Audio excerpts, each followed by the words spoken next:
Bon après-midi, Christian. Merci beaucoup d'avoir accepté notre invitation. Tout mon plaisir, Catherine. Merci.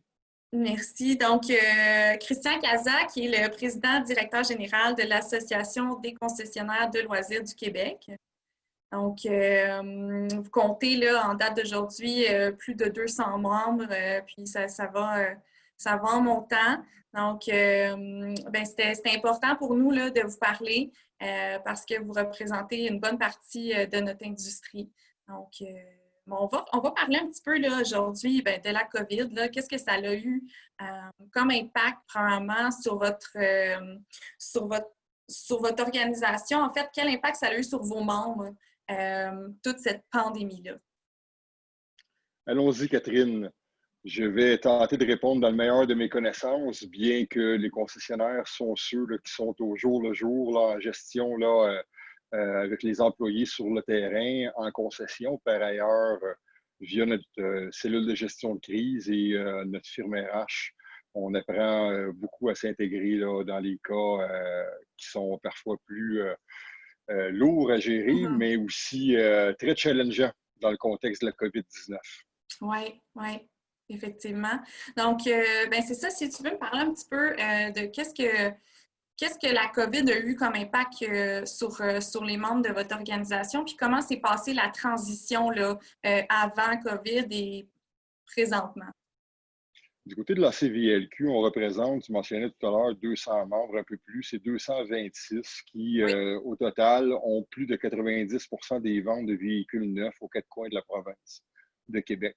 Ça existe depuis plus de 55 ans. Ça a été bâti par des concessionnaires pour des concessionnaires.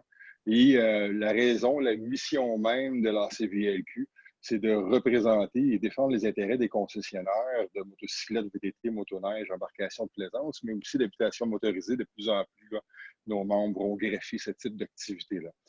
Ceci étant dit, quand on parle de promouvoir et de défendre les intérêts, c'est particulièrement vrai en temps de crise. Je crois qu'aucune entreprise était préparée à ce qui est arrivé en février et en mars 2020. On Oui. a l'impression qu'on parle d'il y a 3 ans en charge de travail, mais ça fait seulement 3 mois. Et pour nous, dès le départ, ça a été une question d'analyser l'information, de comprendre notre positionnement, de développer des outils stratégiques qui permettraient à nos membres de bien s'outiller pour être en mesure d'avoir un plan de continuité qui va leur permettre là, de immédiatement savoir quoi faire, mais aussi les prochaines étapes à venir là, dans un contexte où tout évolue là, très rapidement, Mm-hmm. particulièrement là, lorsque le 23 mars dernier, le gouvernement du Québec a fait là, une annonce qui en a bousculé plusieurs, qui s'est résulté 36 heures plus tard en grand confinement. Oui. Oui. Donc, du côté des employés, c'est évident que dès le départ, ça a créé un vent d'incertitude.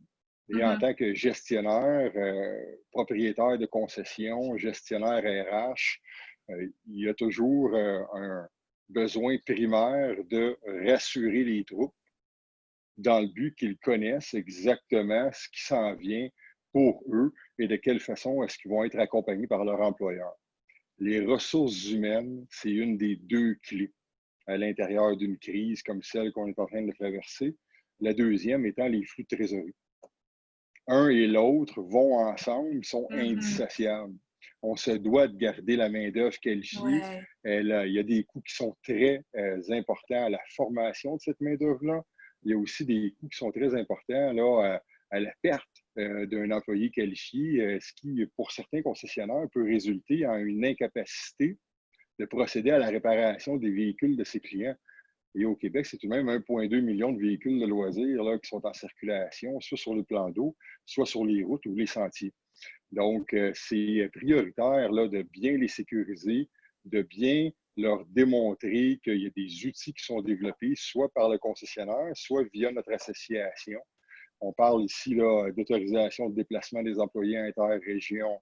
On parle de s'assurer que le plan de continuité RH indique bien les programmes qui sont disponibles pour être capable d'optimiser la situation de l'employé.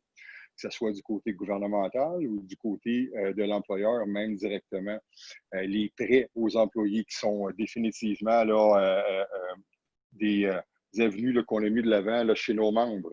Et s'assurer aussi là, qu'on ait une structure en place de retour progressif des employés là, dès le 13 avril, en fait, parce que nos représentations ont permis de faire reconnaître essentiel notre secteur en ce qui a trait à l'atelier de réparation.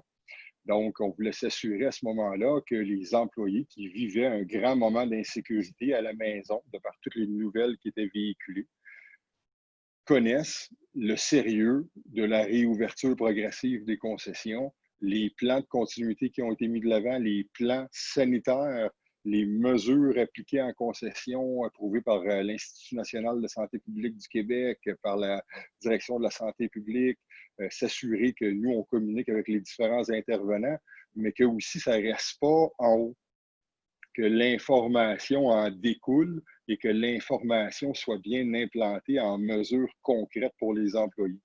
OK. Je me rappelle, entre autres, d'un appel qu'on avait reçu, et c'est plutôt rare qu'on reçoit des appels à l'association d'employés. C'est la plupart du temps là, du côté des propriétaires ou des gestionnaires.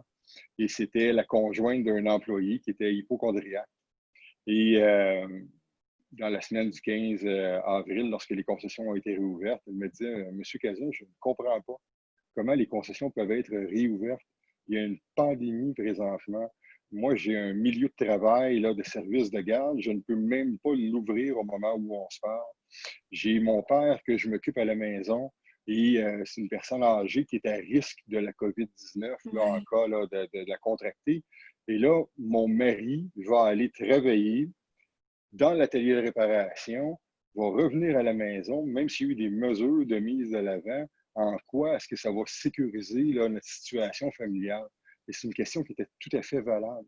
On lui a bien expliqué les mesures qu'on avait mises de l'avant, on a bien démontré de quelle façon est-ce qu'on prenait en main chacun de nos membres, non seulement à distance, mais aussi sur le terrain. Et je crois qu'après une vingtaine de minutes de discussion, du moins c'est le sentiment qui m'a été retourné là, par madame, j'ai senti qu'on avait réussi à bien lui démontrer qu'on était là pour les bonnes raisons et que l'employeur prend très au sérieux chacune des situations de chacun des employés. Pourquoi? Parce qu'encore une fois, les employés, les ressources humaines, c'est une des deux ressources les plus importantes dans un contexte de crise comme celui qu'on vit présentement. C'est certain, c'est certain. Bien, effectivement, ça montre que vous avez une belle proximité avec vos membres, puis avec la famille des membres aussi, là. On essaie. Oui, exact. C'est super intéressant. Puis là, jusqu'à maintenant, qu'est-ce que vous avez aussi comme écho là, de vos membres, dans le fond, en tant qu'employeur? Comment ça se passe au niveau des nouvelles procédures, au niveau des protocoles qu'ils ont dû mettre en place? Est-ce que ça se passe bien? Dans un premier temps, je dois mentionner que du côté de l'association, de la cellule de crise, de son conseil d'administration et des membres, nous, dès le départ, on a pris un positionnement qui amenait des mesures additionnelles, non nécessairement obligatoires ou recommandées là, par la direction de la santé publique, dans le but qu'on soit en mesure, encore une fois, de bien sécuriser les employés parce qu'on le voyait là, qu'il y avait ce vent d'insécurité-là là, qui frappait là, aux quatre coins de la province. Maintenant, du côté des différentes mesures, l'implantation, on en est grandement satisfait. On croit que chaque concessionnaire a bien implanté ces mesures-là. Aussi, les manufacturiers avec lesquels on a travaillé de concert, on a synchronisé nos interventions via nos séries de webinaires, mais aussi sur le terrain, dans le but là, que chaque manufacturier puisse aussi connaître ce qu'on recommande. Donc, du côté des distributeurs, des manufacturiers, de l'association, de notre force de représentation, des propriétaires de concessions, des gestionnaires de ressources humaines, mais aussi des gestionnaires en général en concession. Non seulement la base recommandée par la santé publique a été implantée, mais aussi un positionnement fort de recommandation du port du couvre-visage en milieu de travail lorsque la distanciation physique de moins de 2 mètres n'est pas possible. Et je dois dire qu'à ce niveau-là, bien que nous l'ayons promu, démontré, expliqué, disséqué, je vais dire, du côté des autorités et du côté de nos membres, on croit que les autorités n'ont pas donné un appui approprié à cette mesure-là au moment là, de la réouverture des différents secteurs et qu'il y aurait eu je m'excuserai l'anglicisme, un timing bien ajusté pour avoir un certain poids du côté des Ouais. autorités à appuyer le port du masque dans les commerces. On ne parle pas ici là, de porter un masque quand on marche dans la rue, là, puis que la distanciation physique de 2 mètres est possible. Mais lorsqu'on rentre dans un petit commerce ou une de nos boutiques de vêtements à l'intérieur de la concession, c'est important de comprendre que l'employé qui porte son masque est un employé qui non veut seulement se protéger, mais bien aussi protéger la clientèle et ses collègues. La même chose vous est demandée du côté de la clientèle. Mais On dit, on vous protège, s'il vous plaît, protégez-nous. Oui, effectivement. Est-ce que les membres vont avoir tendance à fournir un masque aux visiteurs ou La grande majorité des concessionnaires ont produit des masques à leur couleur. Donc, ça l'amène aussi là, un petit vent de marketing promotionnel à l'intérieur là, de la gestion de la COVID-19. Puis, je dois vous dire qu'on a des excellents commentaires des clients là, qui acquièrent ces masques-là. Donc, la plupart, oui, vont avoir des masques à l'entrée pour la clientèle dans le but là, de leur assurer que si jamais ils n'ont pas déjà leur propre masque, ils puissent en acquérir un pour la visite là, en concession, puis après ça, le garder, parce que c'est des masques qui sont de bonne qualité. Ben oui, non, c'est une super bonne idée. En terminant, j'aimerais savoir, est-ce que vous pensez que la COVID-19 va avoir des impacts à moyen long terme sur votre industrie? Définitivement, je crois qu'il n'y a aucun secteur d'industrie qui peut répondre négativement à cette question-là, particulièrement en 2020, où on se doit d'être polyvalent et s'adapter là, à chacune des situations là, comme jamais auparavant. Maintenant, les impacts à l'intérieur du secteur de l'industrie des véhicules de loisirs et créatifs, bien entendu, là, ça touche les flux de trésorerie, ça touche les stocks, ça touche la production des unités, ça touche un vecteur additionnel apporté au marché de consolidation qui était déjà bien implanté, qu'on voyait là, se poursuivre jusqu'en 2025. Maintenant, ce vecteur de la COVID-19-là à l'intérieur d'un marché de consolidation s'accentue, ce qui amène des excellentes opportunités d'emploi pour les gens qui désirent travailler dans un marché de passionnés. C'est souvent ce que je dis. L'automobile, c'est un bien essentiel. Le véhicule de loisirs et créatif, c'est de la passion. La gestion, le plaisir. La gestion, l'énergie, l'approche, le langage verbal et non verbal sont différents du domaine automobile, bien qu'on soit tous regroupés là, dans un gros groupe d'un peu plus de 100 000 employés au Québec. Puis on en a 11 000, nous, directs, là, des emplois directs dans notre domaine, là, qui sont représentés sur ces 100 000 employés-là là, de tous les secteurs là, et sous-secteurs automobiles au Québec. Donc, c'est évident que les opportunités d'emploi qui sont maintenant créées vont amener un flux additionnel de candidats, ce qui est une bonne nouvelle en soi, parce que comme tout secteur avant la COVID, on vivait une pénurie d'emplois avec un taux de chômage qui était historiquement bas.